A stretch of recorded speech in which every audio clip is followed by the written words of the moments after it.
My name is Sarah Bennett, and I'm 38 years old. 6 months ago, I buried my husband and two children alone while my parents attended my sister's birthday party instead. When I called them sobbing, breaking the news that Michael, Emma, and Noah had been killed by a drunk driver, my father's response shattered what remained of my heart. "Today is Jessica's birthday. We can't come." Those 7 words ended more than just a phone call. They ended my role as the family doormat. What my family didn't know was that my husband's death would trigger something they never saw coming. The $5 million life insurance policy was just the beginning. The real shock came when they discovered what I'd built from the ashes of my loss, splashed across the front page of our local newspaper. But I'm getting ahead of myself. Before we begin this difficult journey, please take a moment to like and subscribe, but only if this story truly resonates with you. I'd love to know where you're watching from and what time it is there. Now, let me take you back to the morning that changed everything. It was a Tuesday morning in March. Michael had just finished making pancakes shaped like dinosaurs for Noah, our 6-year-old, while Emma, 8, practiced her violin in the living room. I remember kissing them goodbye at 7:45 a.m., Michael's coffee breath mixing with maple syrup as he whispered, "Love you, Sarah. See you tonight for Taco Tuesday." Those were his last words to me. At 8:17 a.m., a semi-truck driver who'd been driving for 16 hours straight ran a red light at the intersection of Maple and 3rd. The police said Michael never had a chance to react. The impact was instant, catastrophic. They told me later that none of them suffered, as if that was supposed to bring comfort. I was in a client meeting when the call came. "Mrs. Bennett, this is Officer Davidson with the state police. There's been an accident." The room tilted. My assistant's voice faded to white noise. Somehow, I made it to the hospital, though I don't remember driving. The corridor to the morgue stretched endlessly, fluorescent lights humming their mechanical sympathy. The identification process is something I won't describe in detail. There are some images that shouldn't live in anyone else's mind. I'll just say this. I had to identify them separately. First Michael, then Emma, then my baby Noah. Each white sheet lifted was another piece of my soul torn away. The officer's words echoed hollow. There was nothing they could have done. The drunk driver had walked away with minor scratches. He'd been arrested at the scene, blood alcohol 3 times the legal limit at 8 in the morning. I called my parents from the hospital parking lot. My hands shook so badly I could barely hold the phone. Mom answered on the 3rd ring, laughter in the background. "Mom," I choked out, "they're gone. Michael, Emma, Noah, they're all gone." Silence. Then my father's voice, taking the phone. "What do you mean, gone?" I explained through sobs. The accident, the drunk driver, the morgue, the funeral arrangements I needed to make. His response came calm and measured. "Sarah, today is Jessica's birthday. We've had the country club booked for months. We can't come." But the real nightmare hadn't even begun yet. To understand the full weight of my father's words, you need to know our family dynamic. Growing up, I was the responsible one, the one who never caused problems, never asked for too much. "Good daughters don't keep score, Sarah," my mother would say whenever I pointed out the disparities. When I was 17, I gave up my full scholarship to Northwestern so Jessica could use my college fund for her gap year in Europe. She needed to find herself, my parents said. She found a lot of parties and came back with nothing but Instagram photos and debt. When Mom had her hip surgery 5 years ago, I took 3 months of unpaid leave to care for her. Jessica was too busy with her new boyfriend, the 3rd that year. I slept on a cot in Mom's living room, managing her medications, cooking every meal, driving to every appointment. The day Mom could walk again, Jessica showed up with flowers and got all the credit for being such a devoted daughter. My wedding? Jessica announced her first pregnancy at my reception. My promotion to senior partner? Overshadowed by Jessica's divorce drama. Every milestone in my life became background noise to Jessica's perpetual theater. Michael was the only one who saw it. "They've trained you to disappear, honey. he'd said after one particularly brutal family dinner where I'd cooked for 6 hours only to have Jessica arrive late with takeout because she forgot I was cooking. But they're my family, I'd always respond. Family shouldn't make you feel invisible, he'd say, holding me close. Now Michael was gone. My children were gone. And my parents couldn't interrupt Jessica's birthday party to support me through the worst day of my existence. Good daughters don't keep score, but I'd finally started counting. We can't disappoint her, my father continued, as if I hadn't just told him his grandchildren were dead. You know how Jessica gets when plans change. In the background, I heard my sister's voice. Is that Sarah? Tell her she better not be calling with some crisis today. Robert, please, I begged. I need you. I need Mom. I can't do this alone. You're strong, Sarah. You'll manage. We'll call you tomorrow. The line went dead. I stared at my phone, certain I'd misheard. My hands were still covered in Noah's favorite dinosaur band-aids from where I'd scraped them falling in the hospital parking lot. My children were lying in a morgue, and my parents couldn't be bothered to leave a birthday party. I called back immediately. Mom answered this time. Mom, please. The funeral home needs decisions. I don't know how to bury my babies. Her voice was whisper soft, the way it got when she didn't want to upset my father. Your dad's right, sweetie. Jessica's been planning this for months. All her friends are here. We can't just leave. My children are dead, I screamed into the phone. Several people in the parking lot turned to stare. Don't be dramatic, Sarah. We'll help you next week. The funeral can wait a few days, can't it? The funeral can wait. As if my 6-year-old son and 8-year-old daughter were appointments that could be rescheduled. As if Michael's body wasn't lying on a metal table, waiting for someone who loved him to say goodbye. His next words would haunt me forever. Today is your sister's birthday. We can't disappoint her. 20 minutes later, as I sat in my car trying to breathe, my phone rang. Jessica. Why did you have to call during my party? Her voice was sharp, accusatory. You've completely killed the mood. Mom's upset, Dad's annoyed, and my friends are asking questions. Jessica, I said slowly, Michael is dead. Emma is dead. Noah is dead. I heard. That's terrible, really. But why did you have to ruin my special day with your drama? Couldn't this have waited until tomorrow? Your drama. As if I'd chosen the timing. As if I'd asked that drunk driver to destroy my family on her 35th birthday. Are you coming to the funeral? I asked, my voice hollow. When is it? Friday. Oh, I can't. James and I have concert tickets. They were super expensive. The funeral was held at St. Mary's Cathedral. Michael's colleagues filled one side. His elderly parents, who'd flown in from Seattle despite their health issues, sat in the front row with me. The other side, the side where my family should have been, remained empty. I stood alone between 3 coffins. The smallest one, Noah's, had dinosaurs painted on the side because the funeral director's daughter had heard about his love for them and painted them herself. Emma's had musical notes. Michael's was simple oak, the kind he'd always said he wanted. That night, Jessica posted photos on Facebook from her birthday party. She was laughing, holding champagne, surrounded by friends. The caption read, "Best birthday ever. So grateful for everyone who made today special. #blessed, #birthday girl, marked 35 and thriving 67 likes. 12 comments about how gorgeous she looked. Not one mention of her dead nephew and niece. Why did you have to ruin my special day with your drama? If you've ever felt invisible in your own family, you know this pain runs deeper than words. Take a moment to leave a comment. Have you ever had to set boundaries with family who took you for granted? Your stories help others know they're not alone. And if this resonates with you, please consider sharing it with someone who might need to hear that their feelings are valid. Now, let me tell you what happened when I finally stopped being the good daughter and started discovering just how much Michael had prepared for this moment, even though neither of us could have imagined it would come so soon. The funeral costs hit immediately.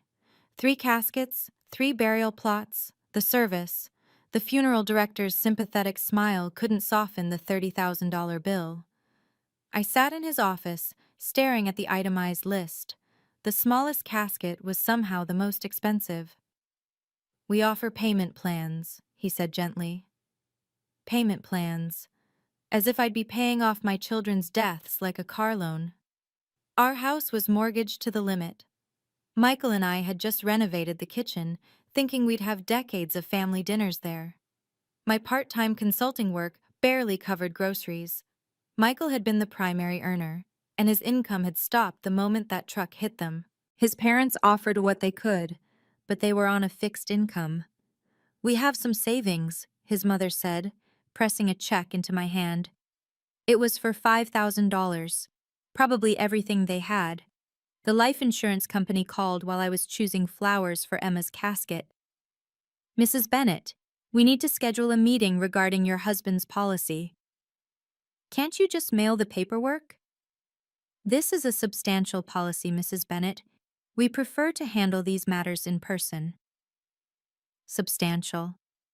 I assumed that meant enough to cover the funeral costs, maybe a few months of mortgage payments. 2 weeks passed. No word from my family except a text from Mom. "How are you holding up?" I didn't respond. What was there to say? The house felt like a mausoleum. Emma's violin still sat on the music stand. Noah's dinosaurs guarded his unmade bed. Michael's coffee mug waited by the machine, his fingerprints still visible on the handle. The funeral director's message mentioned something about urgent matters regarding payment. I knew I had to face reality, but I couldn't seem to move from Michael's side of the bed, where his scent still lingered on the pillows. Sleep became impossible. Every time I closed my eyes, I heard phantom sounds. Emma practicing scales, Noah's feet thundering down the stairs, Michael's off-key singing in the shower. At 3 a.m., I'd walk to their rooms, hoping against logic to find them there. The neighbors started avoiding me, not cruelly, just awkwardly. They didn't know what to say to the woman whose entire family had been erased in 8 seconds. Mrs. Patterson from next door left casseroles on my porch but never knocked. 3 weeks after the funeral, I hadn't heard from my parents. Not one call.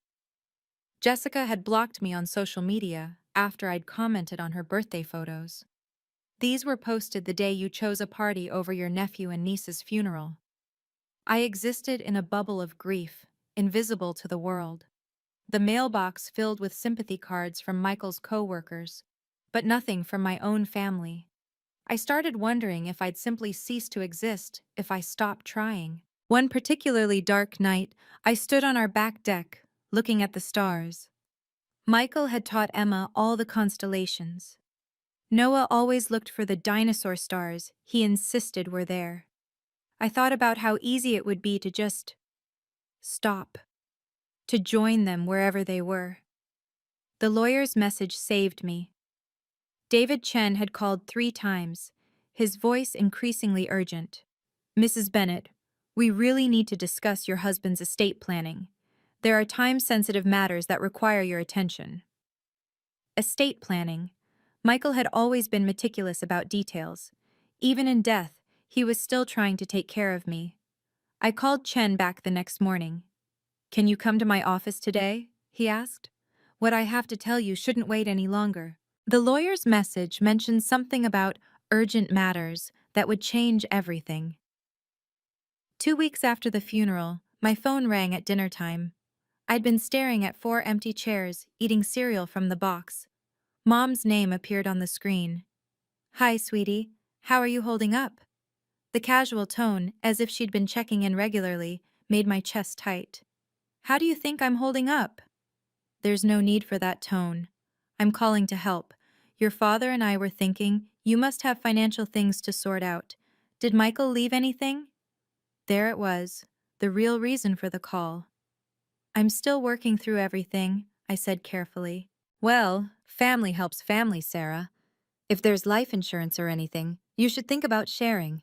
Jessica and James are trying for a baby, and fertility treatments are expensive." "Are you seriously asking me for money right now?"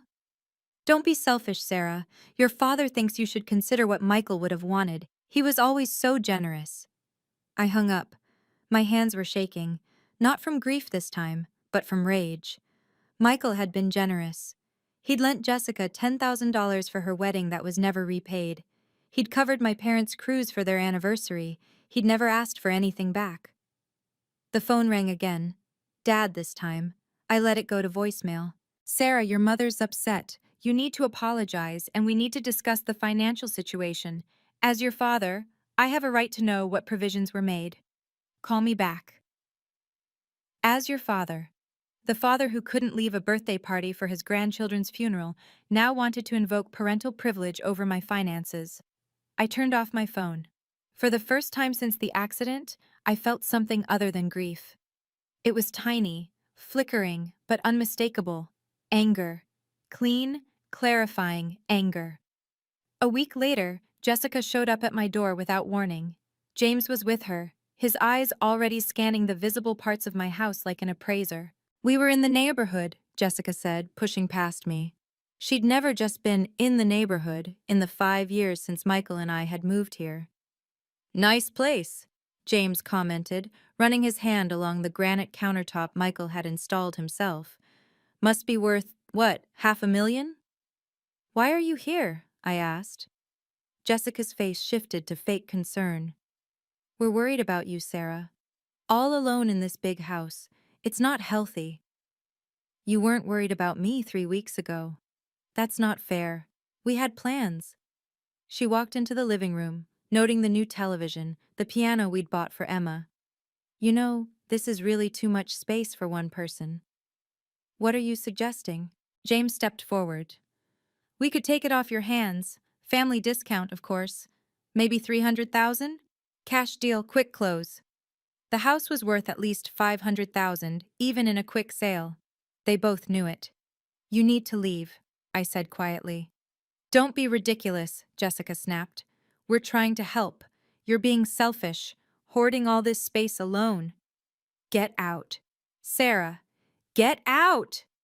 They left, but not before Jessica delivered her parting shot. Mom and Dad are right about you. You've always been ungrateful. I would never treat family this way. As their car pulled away, I noticed James taking photos of the house with his phone. They were already planning their next move. Jessica's parting words revealed their true plan. They weren't done with me yet. That evening, my father called. His voice had the same tone he'd used when I was a child and had disappointed him. Your sister tells me you were rude to her. She tried to buy my house for 200,000 under market value. Family helps family, Sarah. You need to think about others for once. For once? My voice cracked. I gave up my scholarship for Jessica. I nursed Mom after her surgery. I've been helping others my entire life. No one asked you to do those things. You chose to be a martyr. The word hit like a slap. Martyr. Jessica needs money for IVF, he continued. You have a big house, life insurance coming. You could help. Dad, I just buried my children. That was a month ago, Sarah. It's time to move forward. Jessica's trying to create life. You should support that instead of wallowing. Wallowing. My 6-year-old son was dead, and I was wallowing. If you don't start thinking about family, we'll have to reconsider our relationship with you. What relationship? I asked. You didn't come to the funeral. You haven't called. You haven't even met me for coffee. We have our reasons.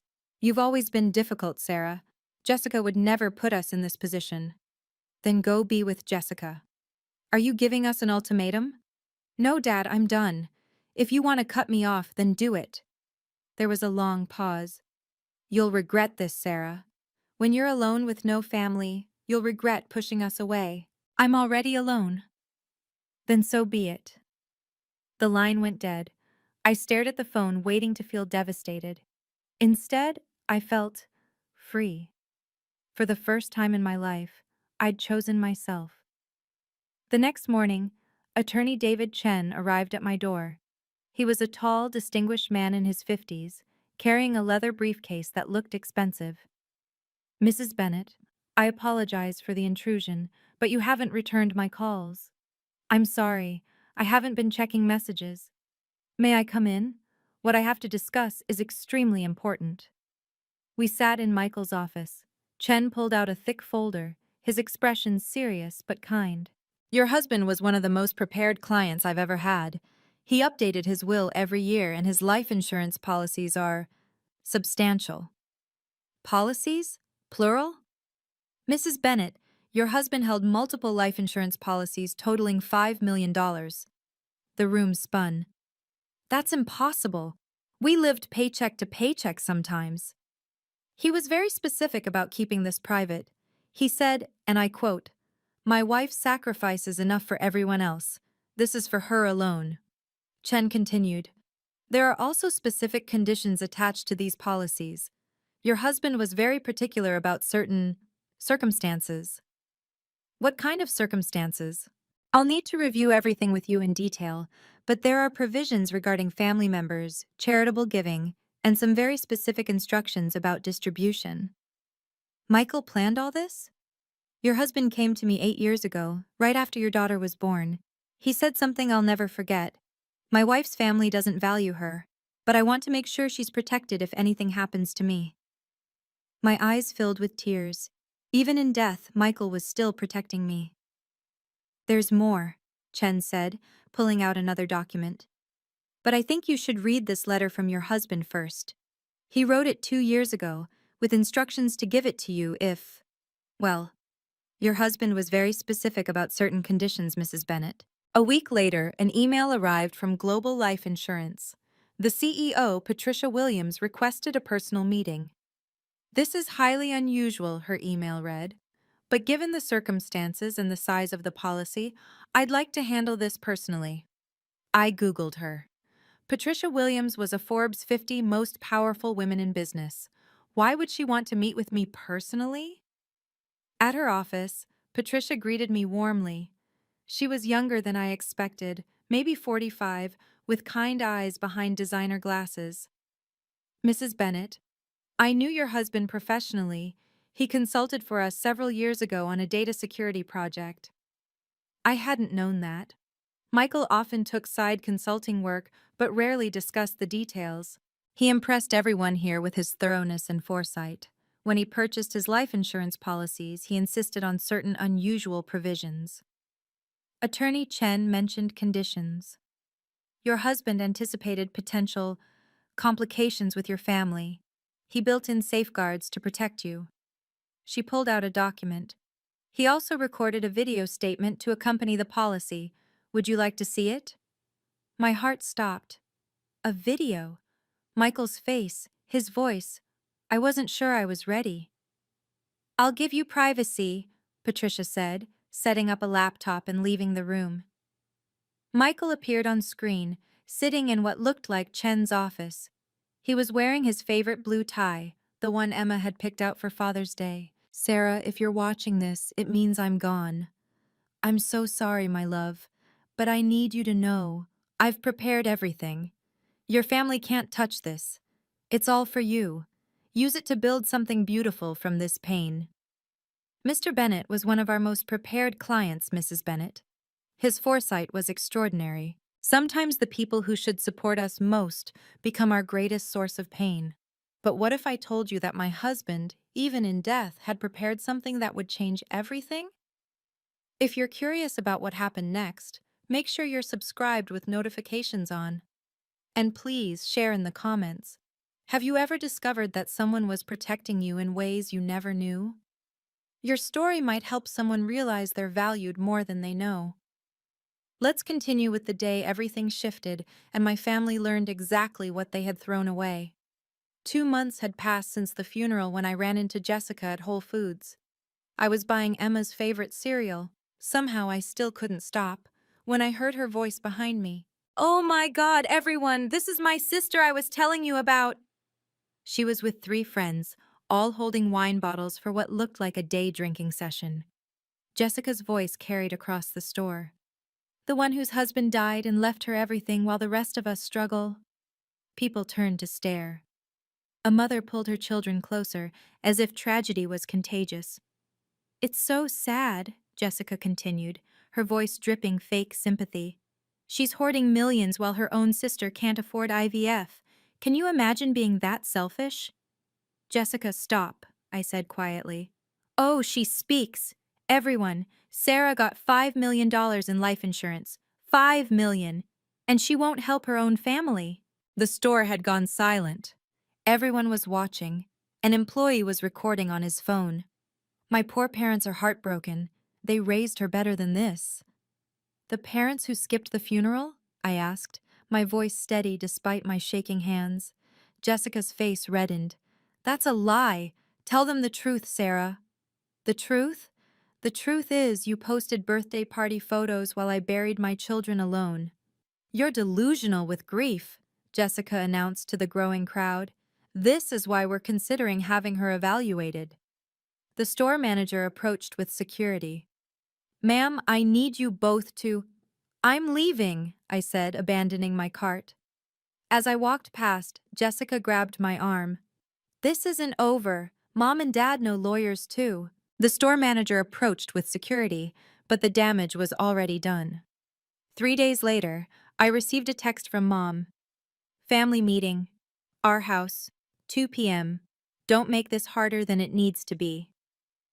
I arrived to find 20 relatives packed into my parents' living room. Aunts, uncles, cousins I hadn't seen in years. Even my father's brother from Florida was there. This is an intervention, my Aunt Linda announced. She was holding what looked like prepared notes. An intervention for what? Your mental state, dear, Mom said.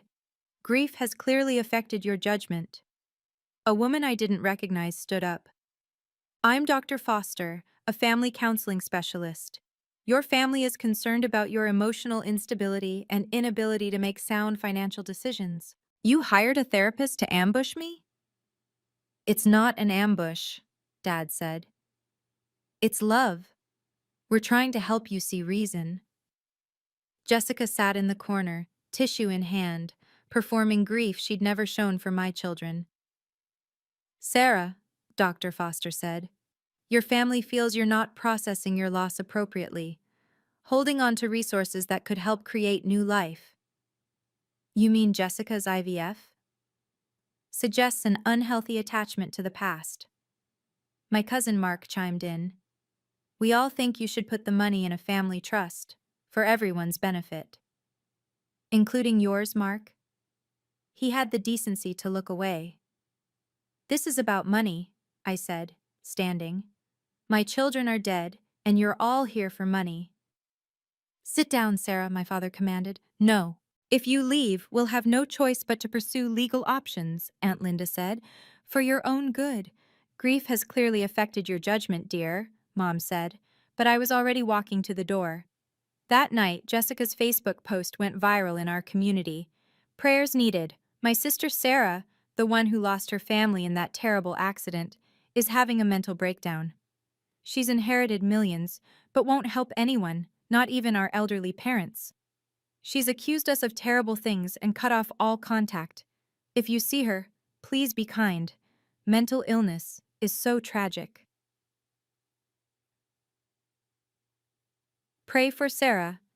#mental health awareness. #family first. Within hours, it had 500 shares. Comments poured in. So sad when grief breaks someone. Your poor parents. Money changes people. Maybe she needs professional help? My phone exploded with messages from mutual acquaintances offering support while fishing for details. The local grief support group leader called to say I was temporarily suspended pending resolution of concerns. But then something unexpected happened. Michael's best friend Tom commented, "This is lies. Sarah's family skipped the funeral for your birthday party. I was there. I saw the empty seats. Delete this post or I'll share the funeral guest book." Jessica deleted his comment within minutes, but screenshots were already circulating. Michael's former colleague added, "I delivered food to Sarah while you were posting party pics. Stop this." Then Michael's mother, sweet 70-year-old Dorothy, posted her own response. "Jessica Walker, you are a liar. I flew from Seattle with 2 hip replacements to bury my son and grandchildren. You were not there. Your parents were not there. Sarah stood alone. I have photos. The tide began to turn, but Jessica had one more card to play. She posted a final update. Some people's true colors show when money enters the picture. I'm done trying to help someone who doesn't want it. Boundaries, hashtag toxic family. Some people's true colors show when money enters the picture. She was right about that. The meeting with Patricia Williams changed everything. She sat across from me in her corner office, $5 million in insurance documentation spread between us. This is real? I kept asking. Very real. Your husband purchased these policies incrementally over 8 years, paying monthly to avoid detection. He never wanted your family to know. The first policy was for $2 million, purchased when Emma was born. The second, for another $2 million when Noah arrived. The third, for $1 million, was bought 2 years ago after what Michael's notes called the Christmas incident. He kept detailed records, Patricia explained. Every interaction with your family that concerned him. He was building a case for why this money needed protection. She played another portion of Michael's video. Sarah, I know you'll want to share this with everyone. It's who you are. But please, my love, don't. Your family has taken enough from you. This money is for you to build something beautiful. Create something that would make the kids proud. Through tears, I made a decision. I want to create a foundation, the Bennett Family Foundation, for children who've lost parents to drunk driving. Patricia smiled. Your husband predicted you'd say that. He left suggestions. 6 months of quiet building followed. I worked with attorney Chen to establish the foundation, using $3 million as the initial funding. The remaining $2 million stayed in conservative investments for my future. I personally reviewed every application. The first scholarship went to a little girl named Amy, the same age Emma would have been, who'd lost both parents to a drunk driver. Her grandmother cried when I called with the news. By month 5, we'd helped over 100 families. Funeral costs, therapy, education funds, all the things I'd needed when my world collapsed. I kept it quiet, working under the radar. No social media announcements, no press releases, just quiet, meaningful work that gave me purpose. Your husband said you'd know what to do with this, Mrs. Bennett. He was right. The Bennett Family Foundation grew faster than I'd imagined. Attorney Chen connected me with other philanthropists who'd lost children. We partnered with Maydeed, establishing grief counseling programs specifically for young siblings of drunk driving victims. This is remarkable, Chen said during one of our meetings. You've helped more families in 6 months than most foundations do in years. It's what Michael would have wanted, what Emma and Noah would have wanted. We funded a music therapy program in Emma's name. She'd loved her violin, and now other grieving children could find solace in music. Noah's dinosaur library sent books to children who'd lost siblings, because stories had always comforted him during tough times. I hired 2 employees, both mothers who'd lost children to drunk drivers. We understood each other without words. Our office became a sanctuary of shared grief transformed into purpose. Local hospitals began referring families to us. Police departments kept our cards to give at accident scenes. One officer told me, "You're saving lives, Mrs. Bennett. These families have hope because of you." The foundation's bank account grew through unexpected donations. Michael's company contributed $100,000 in his memory. His parents, despite their modest means, sent monthly checks with notes for our grandchildren's legacy. But I kept it all quiet. No fanfare, no recognition. I wasn't ready for my family to know. This was sacred work, untainted by their greed. Then a reporter called. "Mrs. Bennett, I'm doing a story on local heroes.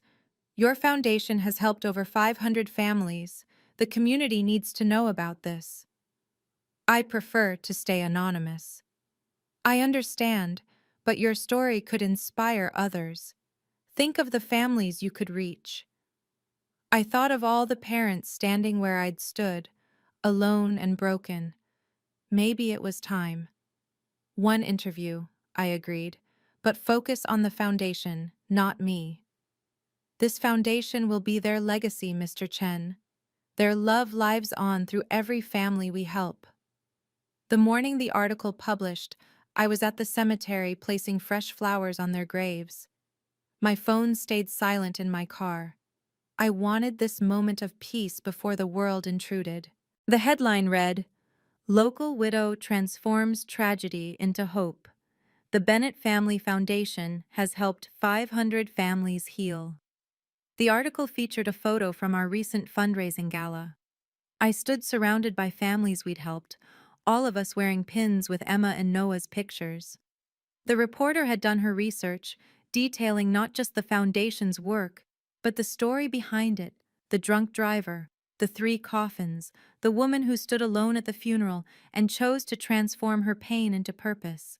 She'd interviewed families we'd helped.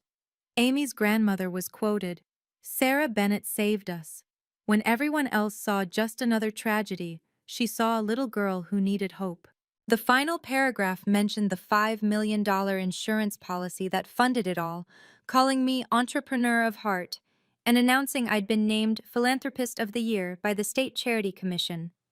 By 8 a.m., my phone was exploding. 47 missed calls from Dad. 83 text messages from Jessica. Mom had left 12 voicemails. The first text from Jessica: "OMG, Sarah, why didn't you tell us?" The second: "We're so proud of you." The third: "Call me immediately." The fourth through 80th: variations of demands, guilt, and sudden affection. Dad's voicemail: "Sarah, this is your father. We need to discuss the foundation immediately. As your family, we should be on the board. Call me back." Mom's messages grew increasingly frantic. "Sweetie, the neighbors are all talking about the article. Why didn't you tell us? We could have helped. We're your parents." Then came the Facebook posts. Jessica shared the article with a lengthy caption about her amazing sister and how our family always supports each other. Local widow transforms tragedy into hope for hundreds, and her family just found out. Within hours, my parents were at my door. I watched through the security camera as they rang the bell repeatedly. "Sarah, we know you're home," Dad shouted. "Open this door." Mom was crying, performance tears I'd seen before. "Please, sweetie, we're so proud of you. We always knew you'd do something wonderful." I didn't answer. Jessica arrived 20 minutes later with James. They'd brought flowers, grocery store carnations with the price tag still on. "Sarah," Jessica called out, "this is ridiculous. We're family. The foundation needs us." My neighbor, Mrs. Patterson, came out. "She's not home, and after what you all did, I'd stay away if I were you." "What we did?" Jessica's voice went shrill. "We're her family." "Family doesn't skip funerals for birthday parties," Mrs. Patterson shot back. She'd been there. She'd seen everything. They camped out for 3 hours. Dad called the police, claiming I was having a mental health crisis. Officer Davidson arrived, the same officer who'd delivered the news about the accident. "Mr. Walker, your daughter is under no obligation to open her door. Please leave the property." "We're worried about her mental state," Mom insisted. "I spoke with Mrs. Bennett yesterday about foundation security. She seemed perfectly sound. Now you need to leave or I'll charge you with trespassing." They left, but not before Jessica shouted loud enough for the entire neighborhood to hear. "We always knew you'd do great things, sweetie. We're here when you're ready to share your success with family." The next morning, a formal letter arrived from their lawyer. They were requesting a family meeting to discuss their rightful involvement in the foundation. "We always knew you'd do great things, sweetie," after they'd called me selfish for not sharing.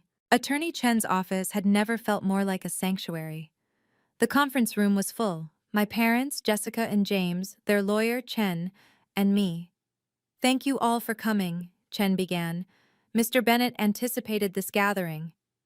"What do you mean, anticipated?" Dad demanded. Chen pulled out a sealed envelope. "Mr. Bennett left specific instructions to be opened if certain conditions were met. The publication of the article and your presence here fulfill those conditions." He opened the envelope and began reading Michael's letter. To the Walker family. If you're hearing this, it means you've discovered Sarah's inheritance and are attempting to claim a portion. Let me be clear, you have no legal or moral right to any of it. Mom gasped. Jessica's face went red. I documented every instance of your treatment of my wife. The birthday parties you prioritized over her achievements, the money you borrowed and never repaid, the emotional manipulation disguised as family obligation. Chen pulled out a folder. Mr. Bennett hired a private investigator to document your behavior. We have everything. This is ridiculous, Jessica shouted. Chen continued reading. If you abandoned Sarah during the funeral, which I suspect you did, you forfeited any claim to sympathy or support. The Foundation's bylaws specifically exclude anyone who failed to attend the funeral of Emma, Noah, and myself. How could he know? Dad started. There's more, Chen interrupted. He pressed play on a laptop. The funeral appeared on screen. The camera panned across the empty family section, zooming in on the 3 small nameplates. Reserved for Robert Walker, reserved for Linda Walker, reserved for Jessica Walker Morrison.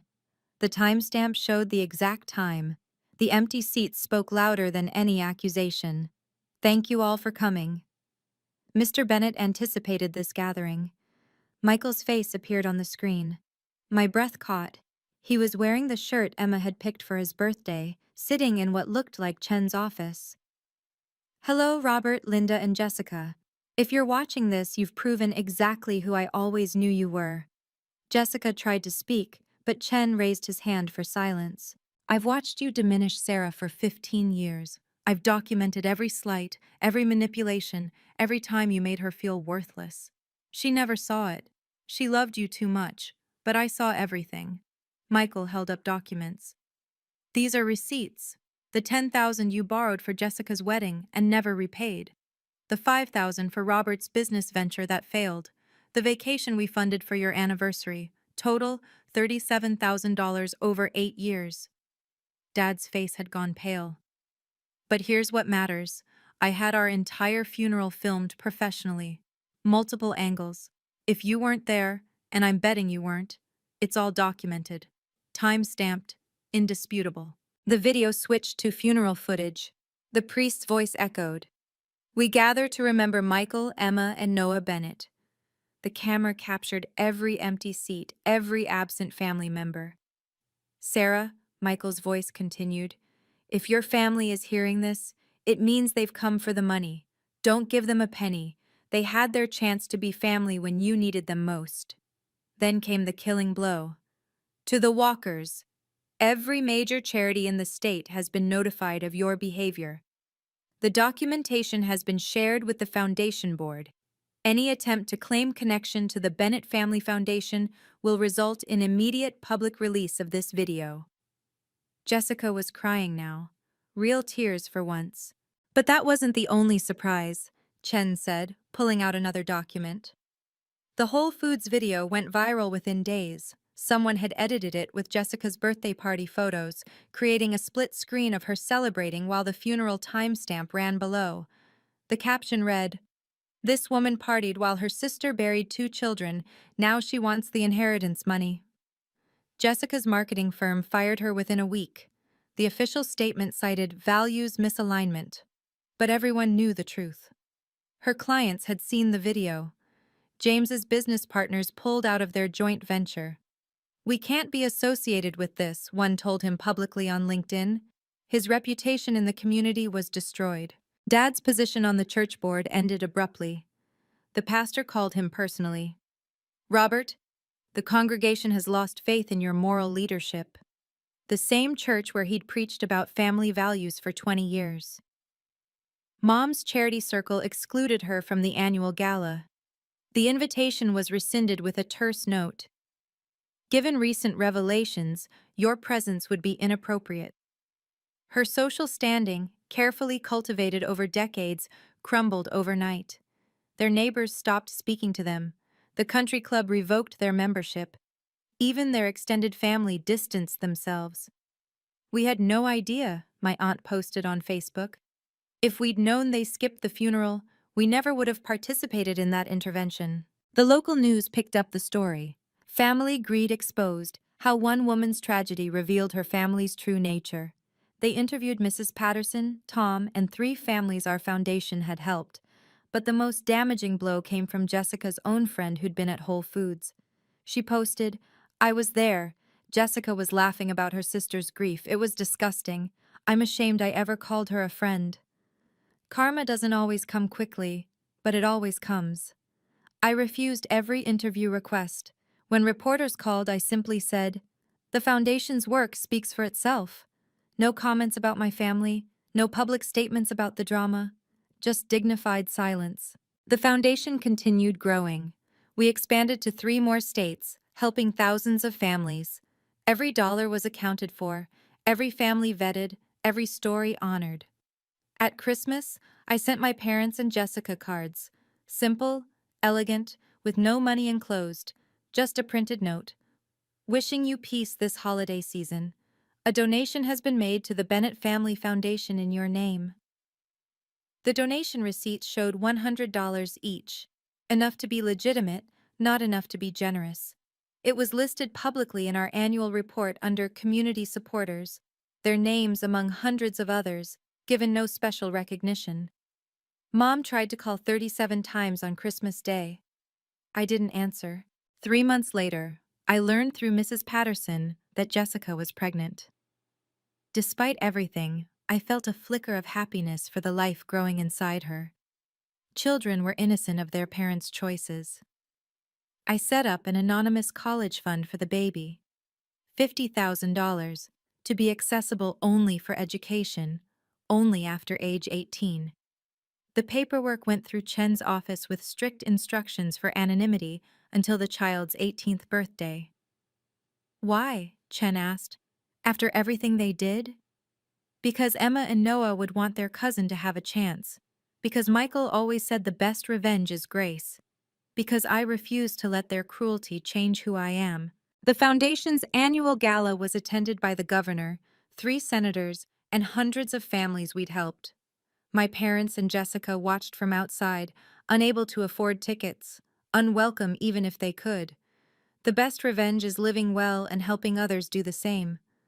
1 year after the accident, I stood at their graves with an armful of accomplishments. The foundation's annual report, showing 1,000 families helped. Photos from the children whose lives we'd changed.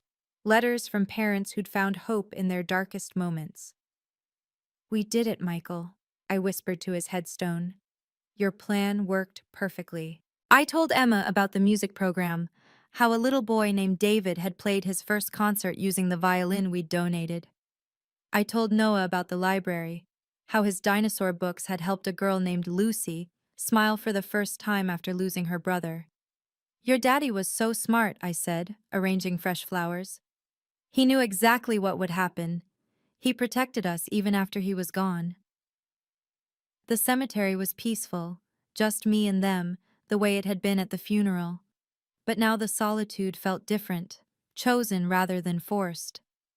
I'd bought a smaller house 2 streets from the cemetery. Every morning I walked here with coffee, telling them about the foundation's work. The old house sold for $550,000. Every penny went to the foundation and to my support group for grieving parents met weekly in our foundation building. We'd created a community of understanding, of shared pain transformed into collective strength. These strangers had become my family in ways blood never could. "Your Aunt Jessica had her baby," I told them. "A little girl named Sophia. She'll have a college fund waiting for her, though your grandparents will never know it's from us." A letter had arrived from Jessica that morning, forwarded through Chen's office. 6 pages of apologies and justifications. I'd read it once, then filed it away. Some bridges, once burned, should stay that way, but their light can still guide others home. Jessica's letter was water-stained, the ink smudged in places from what looked like tears. "Sarah, I know I have no right to write this. I was horrible, unforgivable. I see that now. Sophia looks like Emma sometimes, and it breaks my heart that she'll never know her cousins. I'm not asking for money. I'm not asking for forgiveness. I just needed you to know that I finally understand what we took from you. Not the money, the moments, the support, the love you deserved when your world ended. I'm sorry. I'm so desperately sorry. I read it twice, then wrote my response on foundation letterhead. Jessica, I received your letter. Thank you for your honesty. I forgive you, not for your sake but for mine. Carrying anger is too heavy when you're already carrying grief. However, forgiveness doesn't mean reconciliation. Some wounds cut too deep to heal with words. You chose a birthday party over my children's funeral. That choice defined our relationship permanently. I wish you well with Sophia. She's innocent in all of this. Love her the way you couldn't love Emma and Noah. Be present for her in ways you weren't for them. This is the last communication between us. Please respect this boundary. Sarah. I included a photo of Emma and Noah from their last Christmas, their faces bright with joy. On the back I wrote, "For Sophia, so she knows they existed." Chen mailed it that afternoon. "No return communication will be accepted," he assured me. That evening, I updated the Foundation's board with our new policy. No position shall be offered to individuals who failed to support founding families during their time of loss. Forgiveness doesn't mean forgetting. Some bridges, once burned, should stay that way. 2 years have passed since the accident. The Bennett Family Foundation has helped over 2,000 families. We've expanded nationally, with chapters in 12 states. The children we've helped have started calling themselves Bennett Bears. Emma would have loved that. I've learned that family isn't about blood, it's about showing up. My real family now includes Tom and his wife, who never missed a grief counseling session with me. Mrs. Patterson, who still brings casseroles but now stays to eat them with me. Michael's parents, who video call every Sunday to hear about the Foundation's work. The private investigator Michael hired sent me one final report. My parents sold their house and moved to a small apartment. Jessica and James divorced after the financial pressure broke them. She's raising Sophia alone, working 2 jobs. The college fund I set up continues to grow, waiting for a little girl who will someday have chances her mother denied herself through cruelty. Some people are lessons, not blessings. My parents taught me that love shouldn't come with conditions. Jessica taught me that shared DNA doesn't guarantee loyalty.